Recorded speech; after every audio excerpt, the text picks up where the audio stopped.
So if you are dealing with a public cloud, at that time I can't expect complete security in the public cloud. As the name indicates, it's public in nature. If the software is enabled, at that time what we can do, we can have a support for collaborative multi-tenancy. So if I'm keeping my application to the private cloud, how will be the situation? So every guidance will going to be given by cloud brokers to the particular organizations.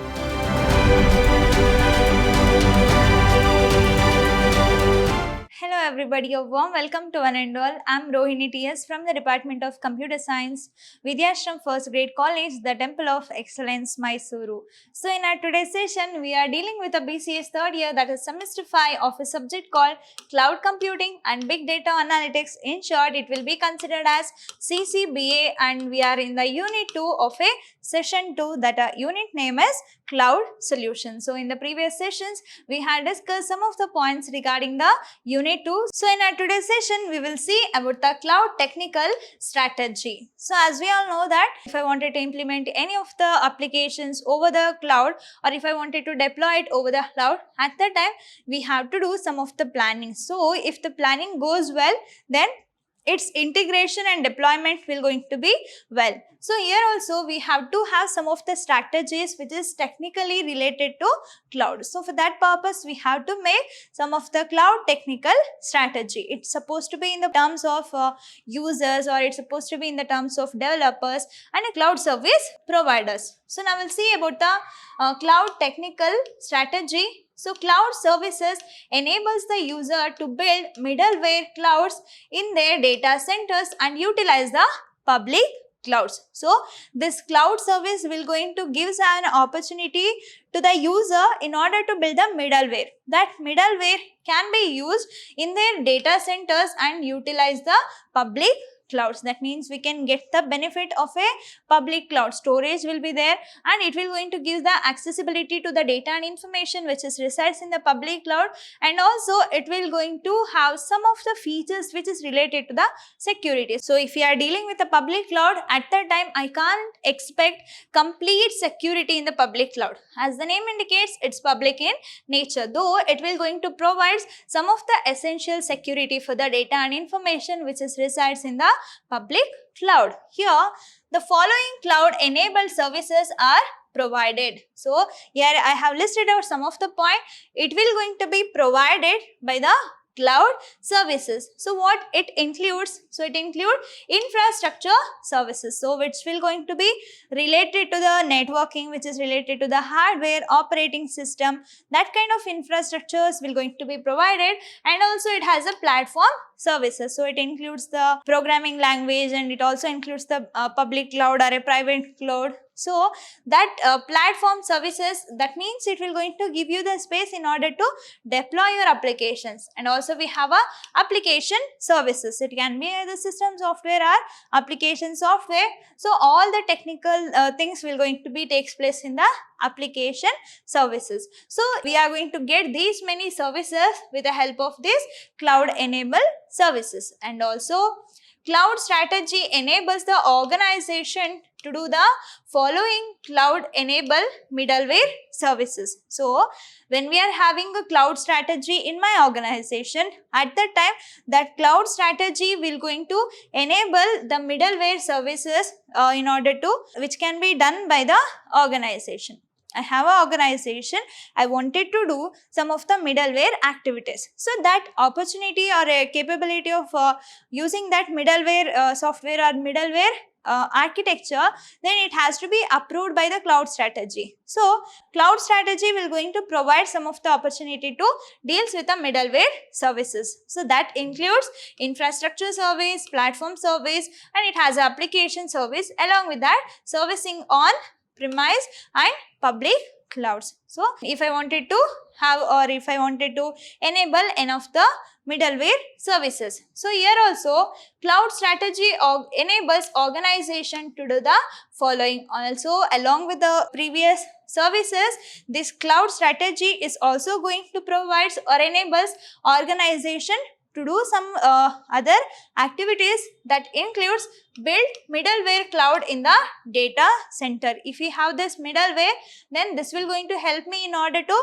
fetch the data and information which is available in the public cloud. So with the help of this middleware, we can utilize the public cloud, and it does so by providing support in the following areas. So that includes enabling the software for cloud essentials. So with the help of this cloud strategy, I can have a middleware and I can utilize the public clouds. So if I'm using that public clouds, I can have some of the services supports which can be done in the following areas. So that is related to what? Software. So it enabling the software for cloud essential. If the software is enabled, at that time what we can do, we can have a support for collaborative multi-tenancy. So I can give the same software to used by many number of operators or many number of users. So I no need to create one software for individual users, or I don't want it to create any of the other particular software for any other individual users, nothing like that. So if I'm creating or if I'm building any of the application, the whole application can be used, can be deployed, can be run, can be do whatever they want by the n number of users. And also self-service registration. Nobody wanted to nobody will going to wait for anybody in order to take a service. Everything must to be automated. So you can have the self-service registration. So if you don't want it, you can unregister from the things which is already registered over the internet. Next we have a managing customer and their entitlements. So they are going to take care about the requirements of a customer and also single sign-in. So there will be more security for the data, and it will going to provide the additional security concern. So this cloud strategy enables the software. So if the software is enabled, software essentials are enabled, then these many opportunities I can get it. Next, we'll see the next topic, that is cloud and dynamic infrastructure. So as we all know that infrastructure will be given to the customers or given to the end user as a service. So if we are having an infrastructure as a service, then in the previous session we have discussed what are the opportunities I can get, what are the advantages we can get, what are the top infrastructure as a service provider. We have everything that I have discussed in the last session. So if you see here, cloud and dynamic infrastructure. So infrastructure must be fluctuated. That means it has to be very dynamic in nature. So why we are saying this? In order to satisfy the various requirements of a customer and in order to satisfy the various changes in the environment, so it's supposed to be dynamic. If it is static, we can't change whatever we want. But if it is dynamic in nature, we can get the satisfaction of the user requirement. So here, cloud and dynamic infrastructure indicates that the infrastructure must be dynamic. So this cloud will going to enable some services in order to provide some services over the internet. So here integration with data center. So this cloud and dynamic infrastructure will going to be integrated or combined with a data center. So if it is combining, then we are going to get some of the benefits like firewalls or reverse proxy configuration. Mainly it is related to security. It will not going to allow any unauthorized user. It is not going to allow or to do something or some malpracticing. Nothing will going to happen when we have this firewalls and reverse proxy configuration, and it is fully qualified domain names and certification. So if I wanted to have any of the applications or cloud applications, at that time if you are following this dynamic infrastructure, this will going to give us a fully qualified domain names and certification. So nothing to worry about the license and all, that will going to be provided. Next, management of services, patch procedures will going to be taken care, and it has a isolation, recovery and backup issues. So no need to worry about any backup issues. If something goes wrong or natural disaster happen, so it will going to have some of the backup tools, and recovery rate will be very high. So some failures occurs, from the time of failures to the time of recovery, it will be very low. So the recovery will be very fast, and isolation, that is integration to the another component of a cloud. So these many opportunities we can get when we have an integration with a data center that is available in the dynamic infrastructure. Next, we'll see about the next topic, that is cloud service management. Already we know about the cloud process management. Now we are managing the services which is given in the cloud. Already we got to know how we are going to manage the processes of a business, and we got to know how we are going to manage a cloud. But now we are managing the services of a cloud. That is related to what? Cloud service management. So here, service management system provides visibility, control and automation which is needed for efficient cloud delivery in both the public and private implementation. I have a public and private implementation tool.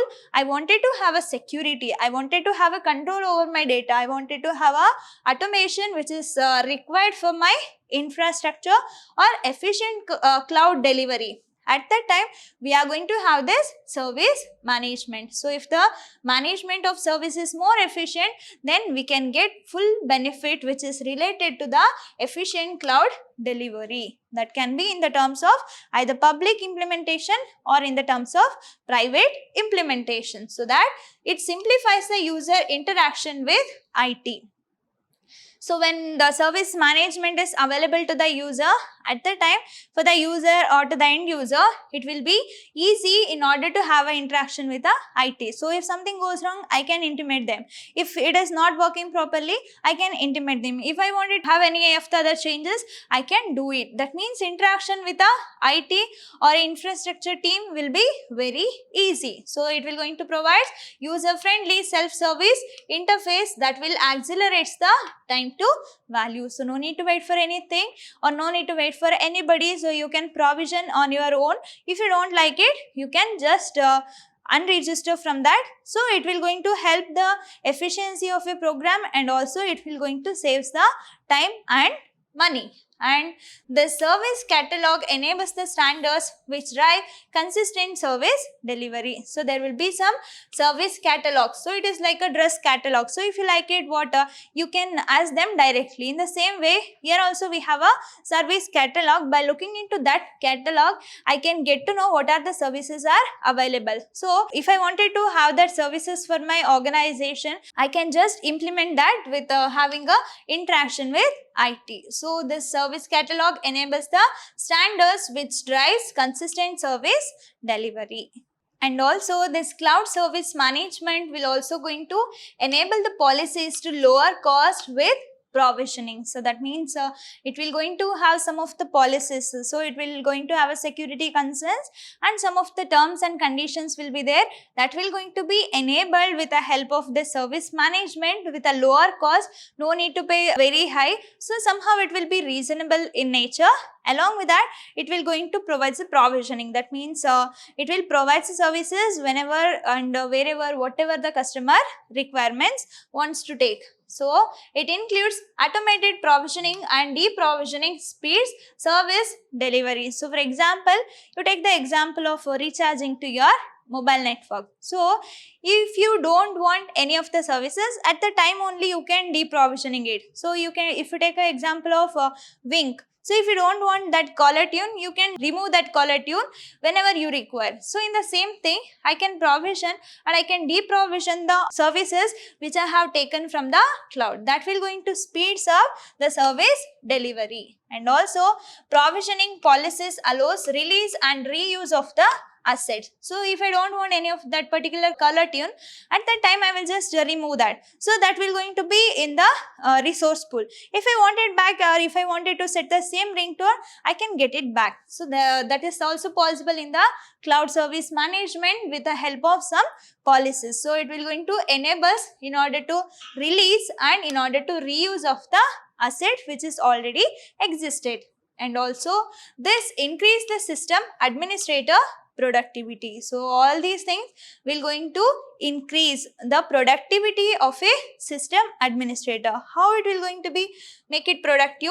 By moving from management silos to the service management system. So the burden of a manager will going to be very low. For example, if they are moving the management silos to the service management, at that time manager no need to worry about anything. This service management will going to take care about the organization. If they wanted to make a decisions or if they wanted to schedule anything, at that time the service management will going to take care about all the aspects of functionality of an organization. So manager no need to worry about anything. So that is how this service management will going to help the administrator or a system administrator.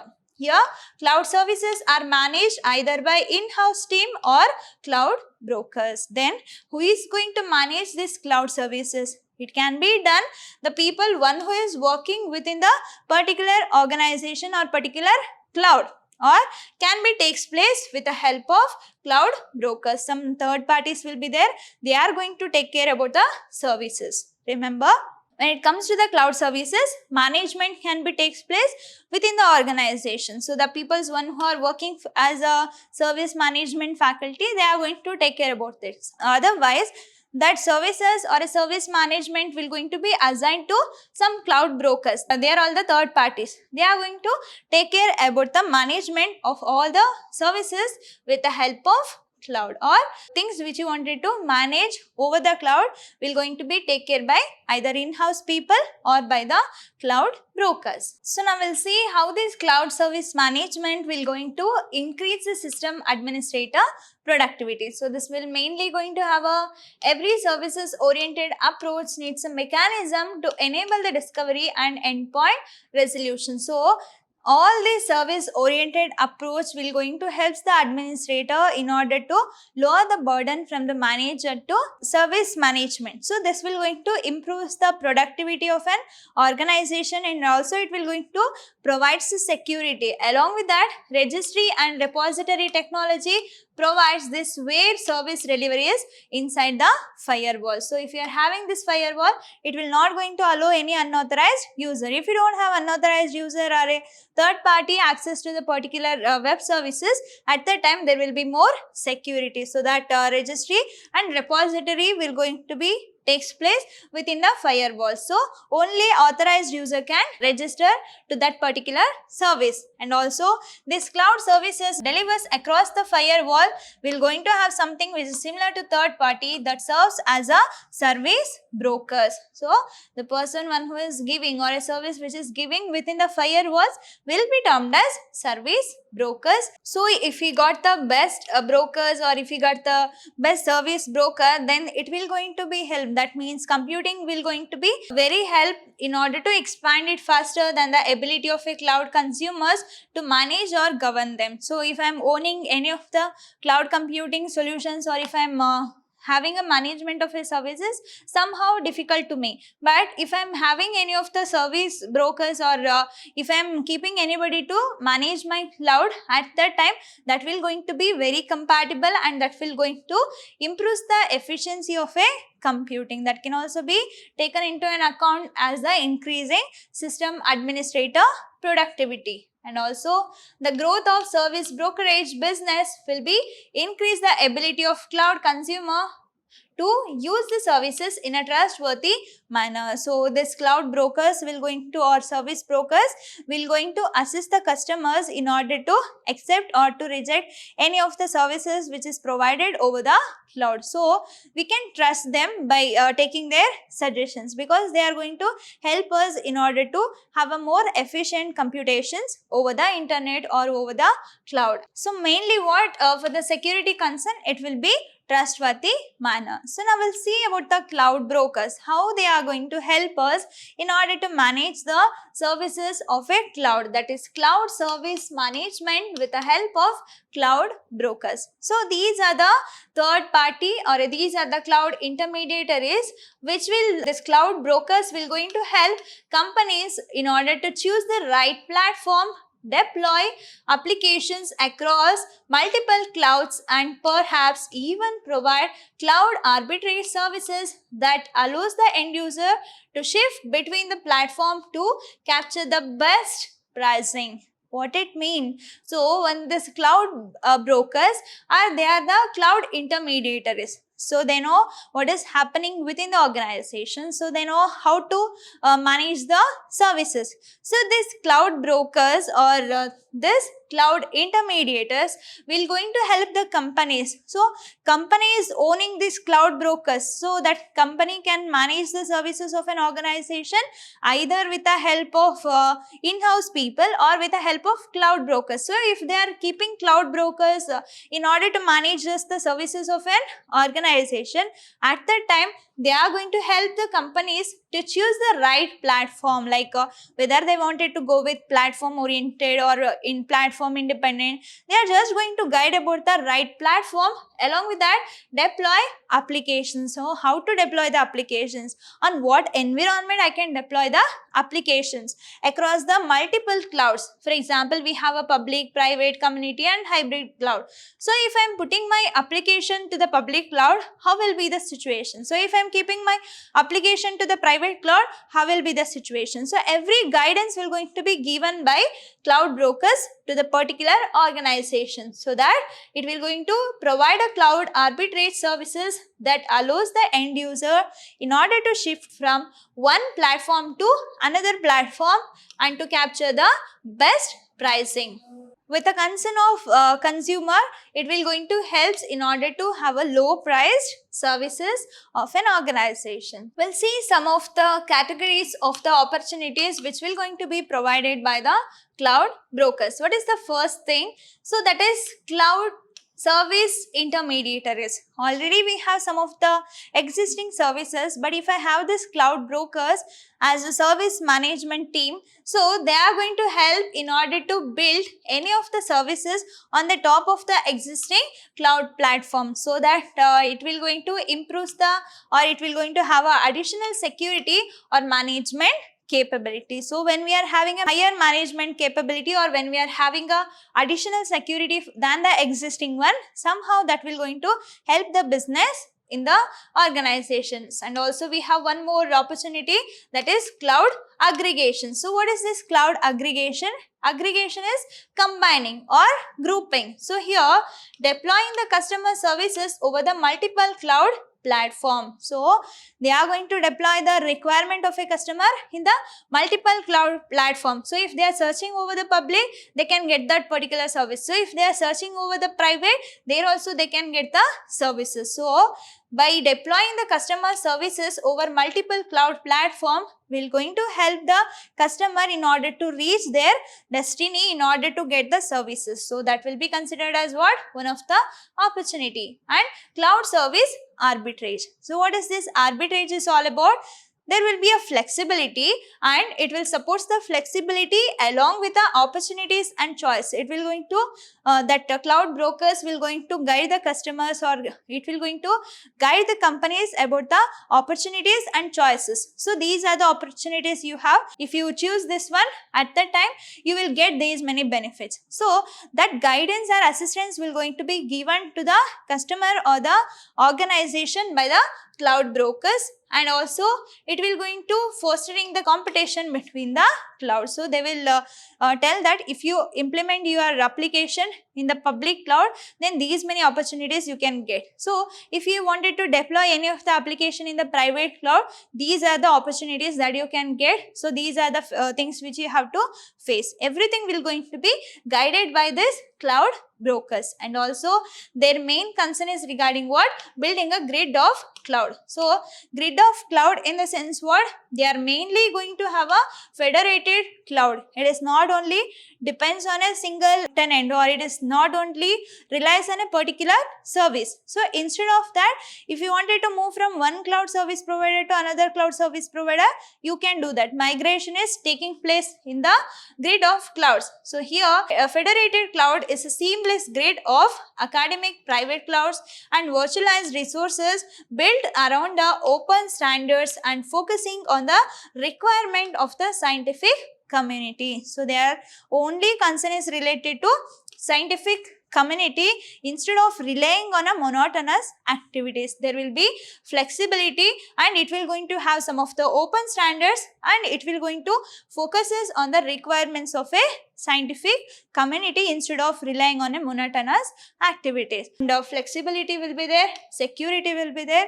These many opportunities will going to be given to the organizations or to the customer, one who is owning a cloud brokers as a service management team. I hope you all understood.